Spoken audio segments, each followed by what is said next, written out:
ಕರ್ನಾಟಕದಲ್ಲಿ 2015ರಿಂದ ಇವತ್ತಿನ ತನಕ ಚರ್ಚೆಯಲ್ಲಿರುವ ಮತ್ತು ಅಹಿಂದ ನಾಯಕ ಅಂತ ಗುರುತಿಸಿಕೊಂಡು ತಮ್ಮನ್ನ ತಾವು ಅಹಿಂದ ಜನಾಂಗಕ್ಕೆ ನಾವು ಅಭಿವೃದ್ಧಿಯನ್ನ ಮಾಡ್ತೀವಿ ಅಂತ ಅಧಿಕಾರವನ್ನ ನಡೆಸಿ ಈಗ ಅಧಿಕಾರದಿಂದ ಪದಚ್ಯುತಗೊಂಡಿರುವ ಅಂದ್ರೆ ಹೊರಗಡೆ ಹೋಗಿರುವ ಸಿದ್ದರಾಮಯ್ಯನವರ ಕನಸಿನ ಕೂಸು ಜಾತಿ ಸಮೀಕ್ಷೆ. ಅದನ್ನ ಸಾಮಾಜಿಕ ಆರ್ಥಿಕ ಶೈಕ್ಷಣಿಕ ಸಮೀಕ್ಷೆ ಅಂತ ಕರೆಯಲಾಗುತ್ತೆ. ಎರಡೆರಡು ಬಾರಿ ಈ ಸಮೀಕ್ಷೆನ ನಡೆಸಲಾಯ್ತು. ಆದ್ರೆ ಇಲ್ಲಿ ತನಕ ಸಮೀಕ್ಷೆ ಏನಾಗಿದೆ ಅಂತಂದ್ರೆ ಅದು ಈ ಸಾರಿ ಸಮೀಕ್ಷೆ ಏನಿದೆ ಅದು ಕಸದ ಬುಟ್ಟಿಗೆ ಹೋಗತ್ತಾ ಅನ್ನೋ ಪ್ರಶ್ನೆ ಇದೆ. ಈ ಪ್ರಶ್ನೆಯನ್ನ ಈಗ ಎತ್ತಿರೋದು ಬಿಜೆಪಿಯ ನಾಯಕರುಗಳು. ನಿನ್ನೆ ಈ ಬಗ್ಗೆ ಶಾಸಕ ಸುನಿಲ್ ಕುಮಾರ್ ಅವರು ಪತ್ರಿಕಾಗೋಷ್ಠಿಯನ್ನ ನಡೆಸಿ ಒಂದ್ ಸ್ಪಷ್ಟತೆ ಕೊಡಿ ನಮ್ಗೆ. ನೀವದನ್ನ ಏನಾಯ್ತು 2015ರಲ್ಲಿ ಸಿದ್ದರಾಮಯ್ಯನವರು ಮುಖ್ಯಮಂತ್ರಿ ಆಗಿದ್ದ ಸಂದರ್ಭದಲ್ಲಿ ಹಿಂದುಳಿದ ವರ್ಗದ ಇಲಾಖೆಯಿಂದ ರಾಜಕೀಯ ಈ ಸಮೀಕ್ಷೆನ ನಡೆಸೋದಕ್ಕೆ ಅವರು ತೀರ್ಮಾನವನ್ನ ಮಾಡಿದ್ರು. ಆ ಸಮೀಕ್ಷೆ ಅರ್ಧಕ್ಕೆ ನಿಂತೋಯ್ತು. ಅಂದ್ರೆ ಸಮೀಕ್ಷೆ ಆಯ್ತು, ಸಮೀಕ್ಷೆ ಆಗಿ ವರದಿ ಸರ್ಕಾರದ ಕೈ ಸೇರ್ಲಿಲ್ಲ ಅಥವಾ ಸರ್ಕಾರ ಅದನ್ನ ಸ್ವೀಕಾರ ಮಾಡ್ಲಿಲ್ಲ. ಆ ನಂತರ ಜಯಪ್ರಕಾಶ್ ಹೆಗಡೆ ಅವರು ಬಂದ್ರು. ಜಯಪ್ರಕಾಶ್ ಹೆಗಡೆ ಅವರು ಸರ್ಕಾರಕ್ಕೆ ವರದಿಯನ್ನ ಸಲ್ಲಿಕೆ ಮಾಡಿ ಹೊರಟೋದ್ರು. ಇದು ಎರಡನೇ ಅವಧಿಗೆ ಬಂತು. ಅಂದ್ರೆ ಸಿದ್ದರಾಮಯ್ಯನವರು ಮುಖ್ಯಮಂತ್ರಿ ಆಗಿದ್ದ ಸಂದರ್ಭದಲ್ಲೇನೆ ಅವ್ರು ಅದನ್ನ ಸ್ವೀಕಾರ ಮಾಡಿದ್ರು. ಆದ್ರೆ ಅವರದ್ದೇ ಪಕ್ಷದ ಅನೇಕ ಸಚಿವರು ಶಾಸಕರುಗಳು ಇದು ಸರಿಯಾಗಿ ನಡೆದಿಲ್ಲ, ಸಮೀಕ್ಷೆಯನ್ನ ಅವೈಜ್ಞಾನಿಕವಾಗಿ ನಡೆಸಲಾಗಿದೆ ಅಂತ ಮತ್ತೆ ಆರೋಪ ಮಾಡಲಾಯ್ತು.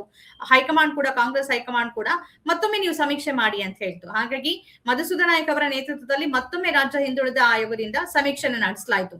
ಎಷ್ಟು ಆತುರವಾಗಿ ಅಂತಂದ್ರೆ 2025 ಅಕ್ಟೋಬರ್ ಒಳಗೇನೆ ಮುಗಿಸ್ಬೇಕು. ಅಕ್ಟೋಬರ್ 1 ತಿಂಗಳ ರಜೆಲೇನೆ ಆತುರವಾಗಿ ಶಿಕ್ಷಕರಿಗೆ ಹೆಚ್ಚುವರಿ ಹೊರೆಯನ್ನು ಹಾಕಿ ಆ ಸಮೀಕ್ಷೆಯನ್ನು ಮಾಡಿಸಲಾಯ್ತು. 1 ವರ್ಷ ಕಳೀತಾ ಬರ್ತಾ ಇದೆ. ಇಲ್ಲಿ ತನಕ ಏನಾಗಿದೆ ಅಂತ ನೋಡಿದ್ರೆ, ತಾವ್ ಯಾವಾಗ ಅಧಿಕಾರದಿಂದ ಇಳಿತೀನಿ ಅಂತ ಗೊತ್ತಾಯ್ತು, ಹಿಂದಿನ ದಿನ ಸಿದ್ದರಾಮಯ್ಯನವರು ಆ ಸಮೀಕ್ಷಾ ವರದಿಯನ್ನ ಸ್ವೀಕಾರ ಮಾಡಿದ್ರು. ಈಗ ಅದು ಮುಖ್ಯಮಂತ್ರಿ ಡಿ.ಕೆ. ಶಿವಕುಮಾರ್ ಅವರ ಸುಪರ್ದಿಯಲ್ಲಿದೆ. ಅದನ್ನ ಯಾವಾಗ ನೀವು ಬಿಡುಗಡೆ ಮಾಡ್ತೀರಿ? ಮುಂದಿನ ಮುಂಗಾರು ಅಧಿವೇಶನದಲ್ಲಿ ಅದನ್ನ ಮಂಡನೆ ಮಾಡಿ ಒಂದ್ ಸ್ಪಷ್ಟತೆ ಕೊಡಿ. ಕಸದ ಬುಟ್ಟಿಗೆ ಹಾಕ್ತಿರೋ 450 ಕೋಟಿ ರೂಪಾಯಿ ಖರ್ಚಾಗಿದೆ, ನೀವ್ ಅದನ್ನ ಕಸದ ಬುಟ್ಟಿಗೆ ಹಾಕ್ತಿರೋ ಬಿಡುಗಡೆ ಮಾಡ್ತಿರೋ ಅದನ್ನ ನಮ್ಗೆ ಹೇಳಿ ಸ್ಪಷ್ಟತೆ ಕೊಡಿ ಅಂತ ಬಿಜೆಪಿ ನಾಯಕರುಗಳೇ ಕೇಳ್ತಿದ್ದಾರೆ. ಯಾವ ಕಾಂಗ್ರೆಸ್ನವರು ಈ ಬಿಜೆಪಿ ಪಾರ್ಟಿ ಜಾತಿ ಸಮೀಕ್ಷೆ ವಿರೋಧಿ ಇದೆ, ಮೇಲ್ವರ್ಗದ ಜನರ ಪರವಾಗಿ ನಿಂತಿದೆ, ಅಲ್ಲಿ ಹಿಂದುಳಿದವರು, ಅಲ್ಪಸಂಖ್ಯಾತರು, ದಲಿತರು ಮುಂದೆ ಬರೋದು, ಅವ್ರ ಸಂಖ್ಯೆ ಗೊತ್ತಾಗೋದು ಅವ್ರಿಗೆ ಬೇಕಾಗಿಲ್ಲ ಅಂತ ಹೇಳ್ತಾ ಇದ್ರು, ಅವರೇ ಕೇಳ್ತಾ ಇದ್ದಾರೆ ಈಗ ಸುದ್ದಿಗೋಷ್ಠಿಯನ್ನ ನಡೆಸಿ ಬಿಡುಗಡೆ ಮಾಡ್ರಪ್ಪ ಜನರ ತೆರಿಗೆ ದುಡ್ಡು ಅಂತ. ಆದ್ರೆ ಸರ್ಕಾರ ಏನ್ ಮಾಡತ್ತೆ ಅನ್ನೋದು ಗೊತ್ತಿಲ್ಲ. ಮಾಡೋದೊಂದು, ಆಡೋದೊಂದು, ನಡೆದುಕೊಳ್ಳೋದೊಂದು ಅನ್ನೋದಕ್ಕೆ ಕಾಂಗ್ರೆಸ್ನ ಈ ನಿಲುವು ಬಹಳ ಮುಖ್ಯವಾದ ಪ್ರಮುಖವಾದ ಉದಾಹರಣೆ ಅಂತ ಅನ್ಸುತ್ತೆ.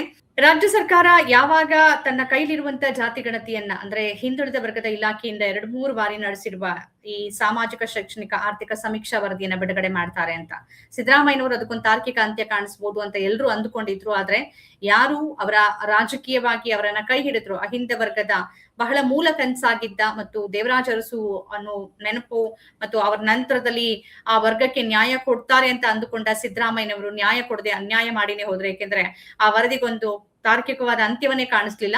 ತಾವು ಅಧಿಕಾರದಿಂದ ಕೆಳಗಿಳಿತೀವಿ ಅನ್ನೋ ಹೊತ್ತಿಗೆ 1-2-3 ದಿನಕ್ಕಿಂತ ಮುಂಚೆ ವರದಿಯನ್ನ ಸ್ವೀಕಾರ ಮಾಡಿ ಸರ್ಕಾರದ ಕೈ ಕೊಟ್ಟು ಹೋಗಿದ್ದಾರೆ. ಈಗ ಅದೇನ್ ಮಾಡುತ್ತೋ ಕಾಂಗ್ರೆಸ್ ಹೈಕಮಾಂಡ್ ಮತ್ತು ರಾಹುಲ್ ಗಾಂಧಿ ಅವರಿಗೆ ಅದನ್ನ ಮರೆತು ಬಿಟ್ಟಿದ್ದಾರೆ. ಒಂದ್ ಸಂದರ್ಭದಲ್ಲಿ ಇದವರಿಗೆ ರಾಜಕೀಯ ಅಜೆಂಡಾ ಆಗಿತ್ತು. ಬಿಜೆಪಿ ಜಾತಿ ಸಮೀಕ್ಷೆಯ ವಿರುದ್ಧ ಇದೆ, ಅದು ಹಿಂದುಳಿದ ದಲಿತರ ಸಮಾಜದ ಕಟ್ಟಕಡೆಯ ಜನರ ವಿರುದ್ಧವಾದ ಪಕ್ಷ, ಅದು ಮೇಲ್ಜಾತಿ ಬ್ರಾಹ್ಮಣ ಬನಿಯಾ ಪಕ್ಷ, ಹಾಗಾಗಿ ಅದಕ್ಕೆ ಜಾತಿ ಗಣತಿ ಬೇಕಿಲ್ಲ ಅಂತ. ಯಾವಾಗ ಅದು ಜನಗಣತಿ ಜೊತೆ ಜಾತಿ ಗಣತಿ ಮಾಡ್ತೀವಿ ಅಂತ ಪ್ರಕಟ ಮಾಡ್ತು, ಈಗ ಕಾಂಗ್ರೆಸ್ ಹೈಕಮಾಂಡ್ ಮುಖ್ಯ ನಾಯಕರುಗಳು ಅದ್ರ ಬಗ್ಗೆ ಪ್ರತಿಕ್ರಿಯೆ ಕೊಡ್ತಿಲ್ಲ. ರಾಜ್ಯದಲ್ಲೂ ಅದೇ ಸ್ಥಿತಿ ಇದೆ. ಜನರ ತೆರಿಗೆ ಹಣವನ್ನ ಕೋಟ್ಯಾಂತರ ರೂಪಾಯಿನ ಖಾಲಿ ಮಾಡಿದ್ದೀರಿ, ಅದಕ್ಕೂ ನ್ಯಾಯ ಒದಗಿಸಿ ಸ್ಪಷ್ಟತೆ ಕೊಡಿ ಅಂತ ಸುನಿಲ್ ಕುಮಾರ್ ಅವರು ಬಿಜೆಪಿಯಿಂದ ಕೇಳ್ತಾ ಇರೋದು ನ್ಯಾಯವಾಗಿದೆ. ಅವರ ಪ್ರಶ್ನೆಗೆ ಮುಖ್ಯಮಂತ್ರಿ ಡಿ.ಕೆ. ಶಿವಕುಮಾರ್ ಅವರು ಉತ್ತರ ಕೊಡ್ಬೇಕಿದೆ.